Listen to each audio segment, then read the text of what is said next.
Welcome students. Today we'll discuss a new chapter, that is Unit 4 Chemical Kinetics. In this chapter we'll start with what is called a rate of reaction. Okay, rate of a chemical reaction. Now before going to start this one, I would like to tell you that there are so many reactions are there. Okay, in our day-to-day life, in the laboratory also we have seen so many reactions are there. For example, if you add aqueous solution of AgNO3 to aqueous solution of you can say NaCl, what you get? You get AgCl, a solid precipitate, and formation of NaNO3 aqueous. Now in this reaction, formation of AgCl takes place immediately. Just mixing the two solutions, you get a product that is AgCl. Second example, let us take from your class 10, barium chloride's aqueous solution plus sodium sulfate aqueous solution. You know these two solutions when added, this is a double displacement reaction. You get a white precipitate of barium sulfate plus 2NaCl. This is barium chloride BaCl2 plus Na2SO4 gives BaSO4 plus 2NaCl. This is a white precipitate. AgCl is a white precipitate. Now barium sulfate is also formed immediately after the addition of BaCl2 and Na2SO4. You have seen that practically there is no time lag between the addition and the formation of barium sulfate. These type of reactions are called very fast reactions. Very fast reactions. Okay, there are reactions which are very slow also. Very slow reactions. Very slow reactions. You know, very slow reactions involve, number one, rusting of iron. Rusting of iron takes place of its own very slowly. Okay. Second is, formation of diamond. Formation of diamond from coal or carbon, that is graphite, you can say. Formation of diamond. All these things, takes place very slowly. Now, we cannot measure, okay, by the help of a simple stopwatch, the rate of such reactions, because it takes place very slowly, very fastly, and these reactions also take very slowly. Okay, rather our concern in this unit chemical kinetics is to discuss those reactions whose rates are moderately slow or moderate reactions. Okay, let us see some reactions, okay, which take place at moderate rate, okay, whose rate can be discussed, we can measure. Number one is hydrolysis of ester, okay, the rate can be measured, the amount of ester reacted can be measured with the help of a stopwatch. RCOO, R dash plus H2O in presence of few drops of sulfuric acid as catalyst, it gives RCOH plus R dash OH. In this case, the reaction is, you think, at moderate rate, therefore the rate can be calculated. Second is decomposition of H2O2. It takes place to form H2O plus half O2. Okay, there are some other reactions are there. Hydrolysis of sucrose,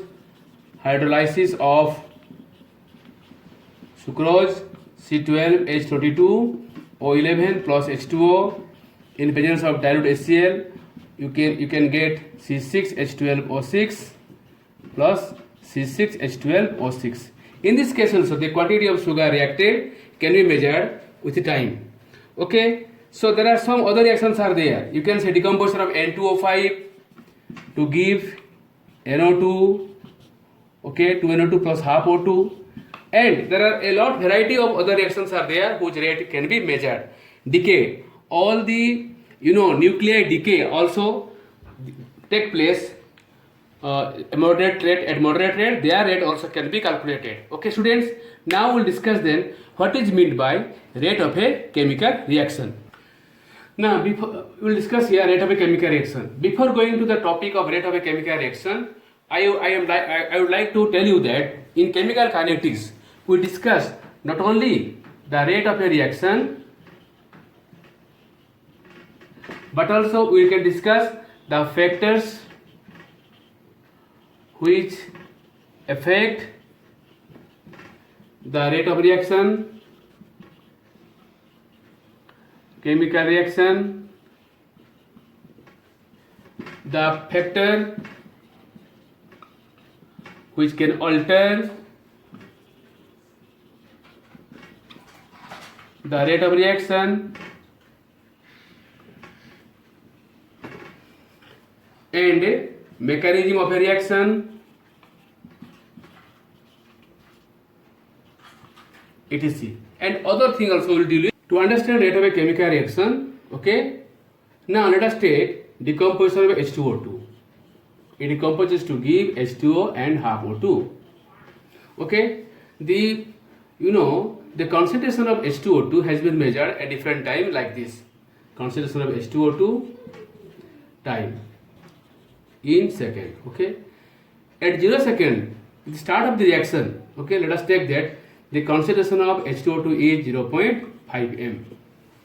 Okay. After 50 second, okay, the concentration of H2O2 is found to be 0. For example, 4-5 m. Okay. After 100 second, it is about 0.35 m. And 150 second, it is about, for example, 0.3 m. Like this. These are the data obtained in an experiment. Then, what you see? The concentration of H2O2 gradually decreases. Okay. Now, in this time interval of 0 to 50 second, what amount of H2O2 is being reduced to H2O and O2? Now, change in concentration of H2O2 is calculated as C2 minus C1. C2 is final concentration and C1 is initial concentration. Now it is equal to 0.45 minus 0.05. So it is equal to minus 0.05 m. Okay, that means in 50 second interval 0.05 m of H2O2 has been decomposed. Therefore, what is rate of decomposition of H2O2 will be equal to minus 0.05 m by time taken is equal to your 50 second. So it is equal to, now it can be minus 0.001 mole per liter per second. You see, this is the rate. Now there is negative sign here. What do you mean by negative sign? Negative sign should not be written in any rate of reaction. Therefore, we can say that gradually concentration of H2O2 is decreased. Okay, so we can say instead of rate of decomposition, we can say rate of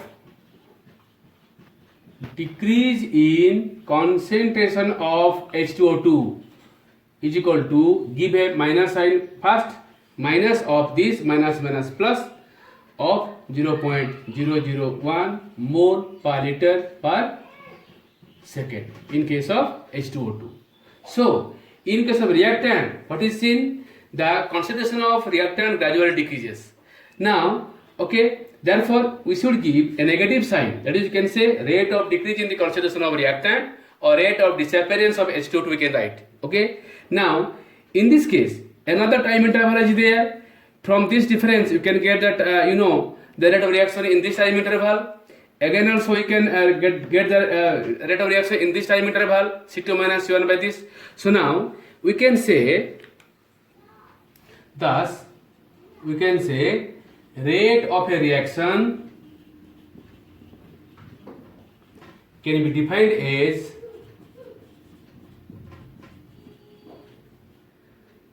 the change in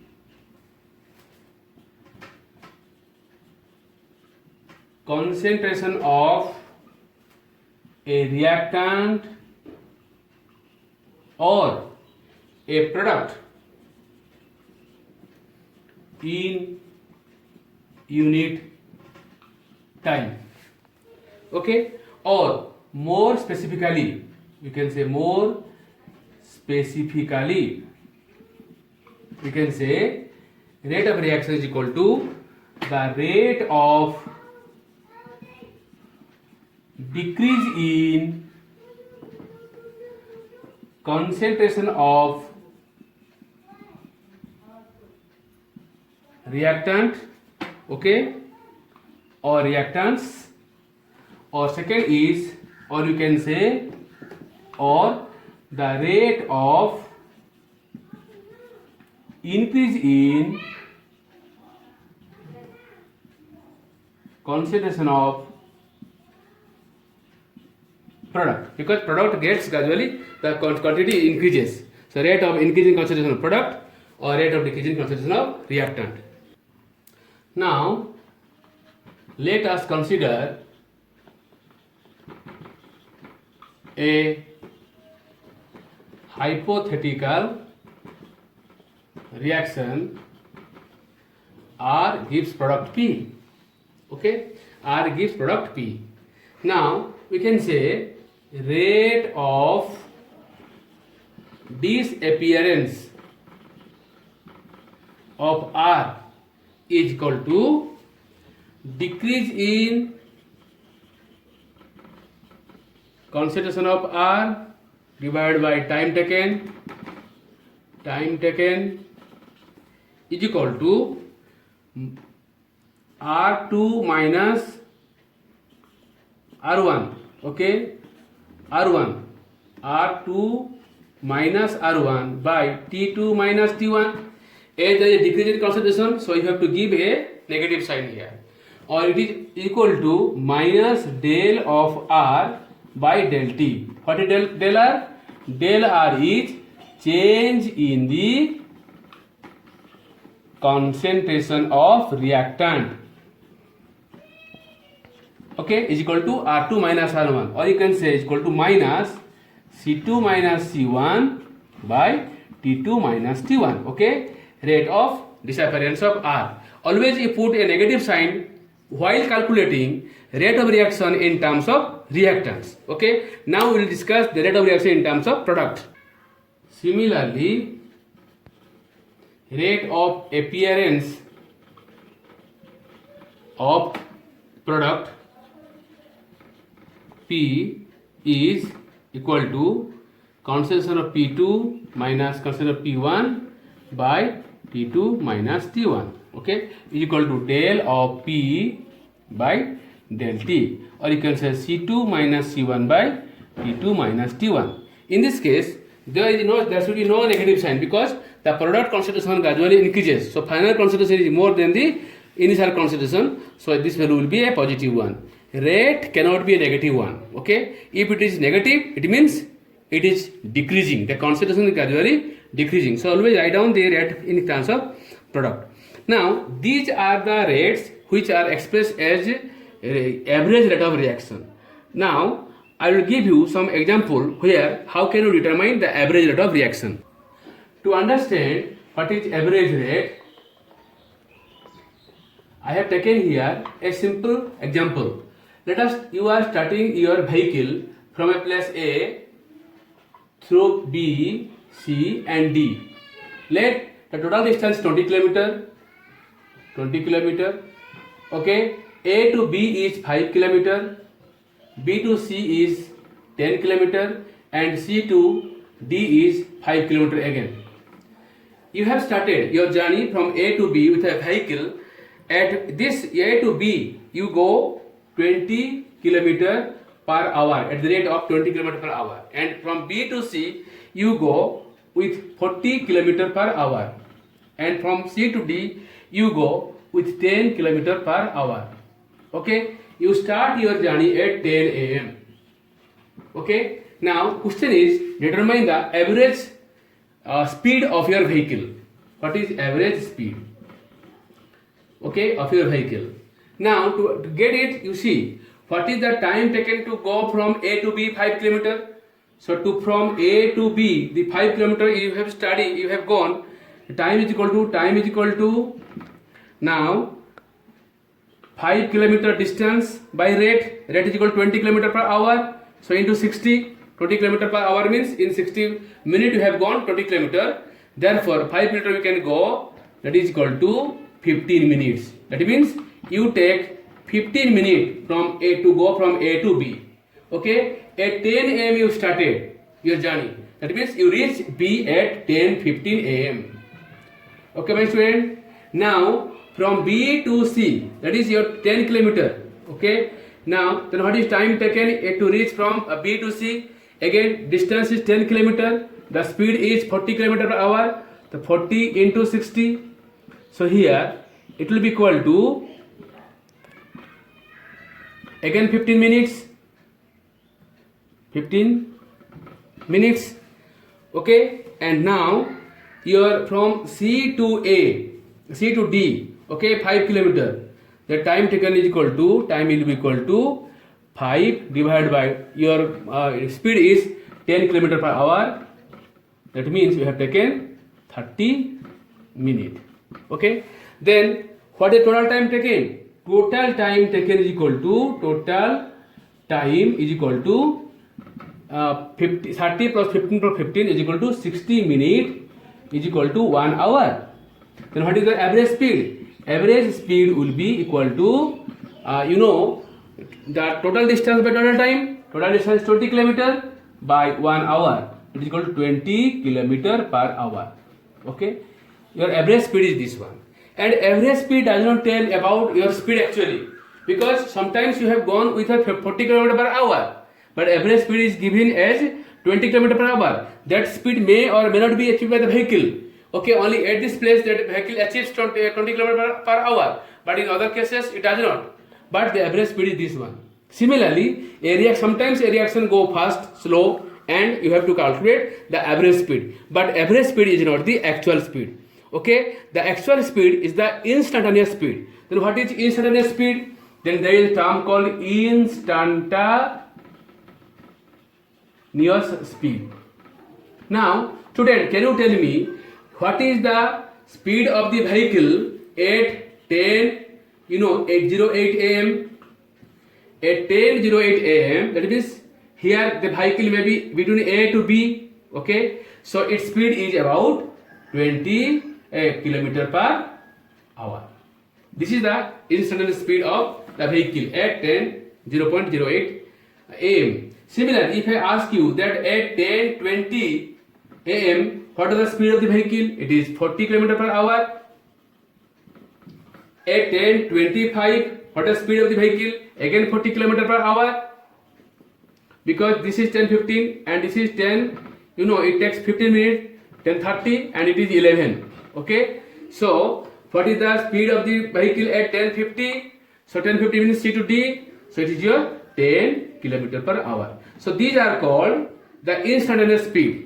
And this is your, what is called your average speed. The instantaneous speed is actually speed of the vehicle at a particular instant of time. In a reaction, there is also called instantaneous speed. Instantaneous speed is obtained by plotting a graph between concentration versus time. For example, this is reactant. Okay, the reactant concentration gradually decreases. Okay, so at this time interval for T1, it is T2, this is the R2 and this is R1. Okay, here then R average minus R2 by minus R1 by T2 minus T1. At any instant of time, for example, at any instant of time at T, this is T1. At T, for example, this is T. Okay, at this time, you just plot a tangent at that point and get the slope. Here R instantaneous is equal to minus dr by dt. That is equal to slope, is equal to minus slope. Okay, in case of ये हो गया, in case of reactant.